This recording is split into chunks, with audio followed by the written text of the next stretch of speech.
बाबूजी प्रणाम। जी। राधे राधे। बाबूजी, हम और हमारी पत्नी धर्म आपके शरण में रहने के लिए आए हैं।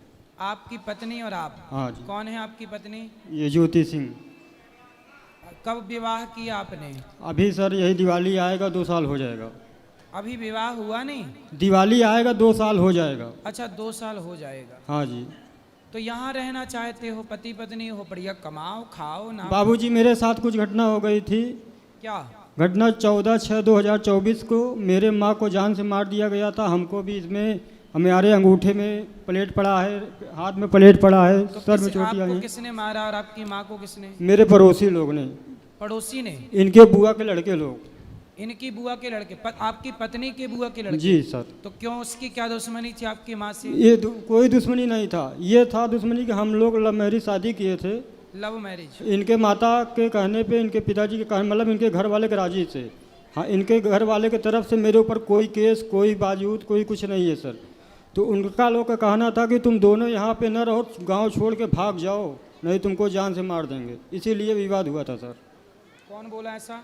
हम, इनके बुआ के लड़के लोग। फिर फिर उन्होंने हमला किया? फिर सर हमला कर दिए। उसमें केस चल रहा है सर जी, अभी कोर्ट में फैसला चल रहा है। लेकिन आज 14 तारीख को रात 2 बजे से हमारे पत्नी को अपहरण करवा लिया था एक मुसलमान लड़के के साथ में। इसको दारू पिलाया, इसके साथ गलत काम किया। उसके बाद इसको बनारस के घोरीपुर थाने क्षेत्र में एक होटल में छोड़ दिया था। किसने? वो लोग ने, मेरे माँ का आरोपी ने, बुआ के लड़के ने? इसके बुआ के लड़के ने। 2 मुसलमान के बच्चे थे।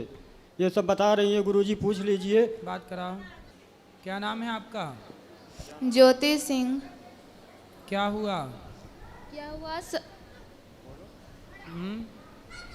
बोलो बोलो।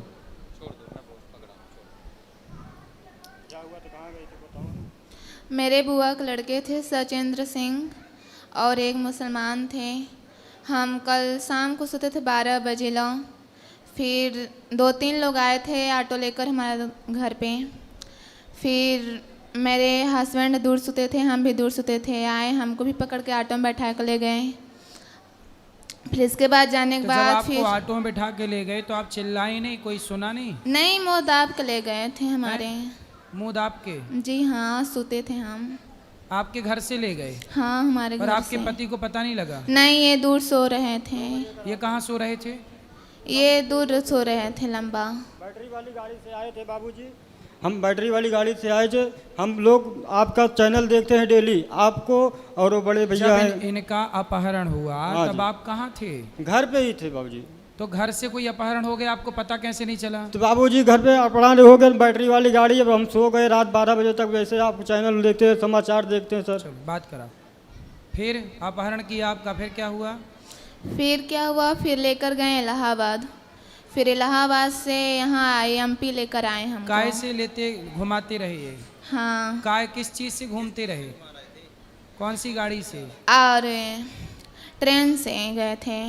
तो ट्रेन से, जब ट्रेन में आप थी तो आपने लोगों को बताया नहीं कि इन्होंने हमारा अपहरण किया? नहीं, हमको कुछ बोलने नहीं दिए थे। 2-3 लोग बैठे थे हमारे पास।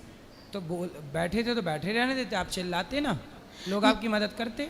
नहीं, हमारे पास कोई नहीं थे। जहाँ अकेले रहे वहाँ पर लेकर जाते थे हमको। तो ट्रेन में तो लोग थे कि नहीं?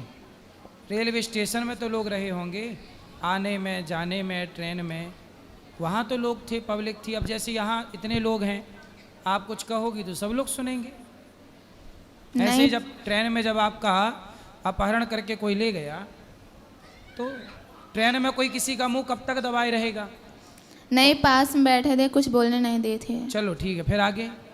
फिर आगे क्या, फिर एमपी ले गए हमको। फिर और धमकी दे रहे थे कि तुम इसको जयप्रकाश को छोड़ के अपने मायके चल जाओ और सही रहेगा, न अगर फिर आओगे यहाँ बसना, फिर कागजात लेकर तब हाजिर होंगे। फिर क्या, फिर हमको होटल पे ले गए थे। हमको नहीं पता कि ठंडा में शराब मिलाएंगे। तो शराब मिला के आपको पिलाया? हाँ, पिला दिए थे। फिर हमको नहीं पता, हम सो गए थे, नशे में हो गए थे। फिर सुबह 6 बजे लोग हमको होटल पे छोड़ के चल गए थे। दोनों लोग फ़ोन लेकर चले गए थे, पैसा लेकर चले गए थे हमारे। बताओ तो हम आपकी क्या मदद करें। बाबूजी आप हमारी मदद यही कीजिए, अपने पास रख लीजिए, नहीं मुझे जान से दोनों लोग को मार देंगे सर जी।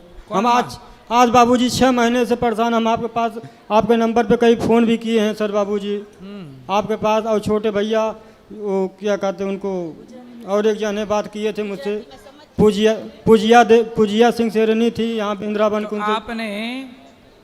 आपने विवाह कर लिया तो विवाह करने के पहले सोचना था ना बेटा।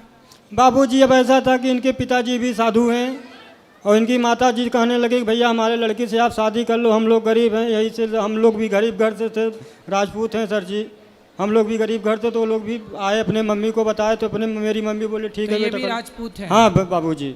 तो फिर क्या दिक्कत थी, दोनों दिक्कत राजपूत ये थी कि इनकी बुआ हमारे घर में 3 बहन की हैं, सगी 3 बहन की हैं, वो भी हमारी चाची लगती हैं, 3 की तीनों। तो आपके रिश्ते में ये क्या लगती थी पहले? ये पहले हमारी मतलब कि हमारे बगल के, हमारे सगे में नहीं, हमारे बगल में हमारे आंटी के भाई की लड़की हैं।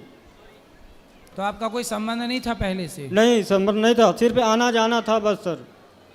ठीक है, तो अब प्रेम से रहो, कमाओ खाओ, संसार। बाबूजी कल से परसों से निकले आपके पास, समझ लीजिए 36 घंटे के बाद आपके यहाँ खाना खाया हूँ, पति पत्नी कहीं खाना नहीं खाया, 1 रुपये मेरे लोग के पास नहीं था बाबू। देख लीजिए बाबूजी, हमारे बीवी के पास ना कोई गहना है, कुछ नहीं है, सब कुछ ले गए बाबूजी। कोई बात नहीं, आप पति हो, कमाओ, कमाते हैं बाबूजी। पति उसी को तो कहते हैं जो अपने परिवार को, अपनी पत्नी बाबूजी का पूरा ख्याल रखे। बाबूजी हम ठाकुर भले हैं, लेकिन कमाने में नहीं लाज शर्म कर, हम टेंट का काम करते हैं शादी ब्याह में सर जी। बाबूजी आप कहीं भी रहो, कमाओ, अपनी पत्नी का ख्याल रखो। बच्चे हैं आपके? नहीं बाबूजी, अभी बता रहे हैं, यही दिवाली आ जाएगा, 2 साल होगा शादी करने के बाबूजी। हाथ में प्लेट पड़ा है, सब कुछ पड़ा है सर जी, जोक नहीं दे, भूस नहीं बोल रहे हैं सर जी। ठीक है, मन लगा के कमाओ और अपने परिवार का ख्याल रखो, अपनी पत्नी का साथ देना, पत्नी को छोड़ मत देना।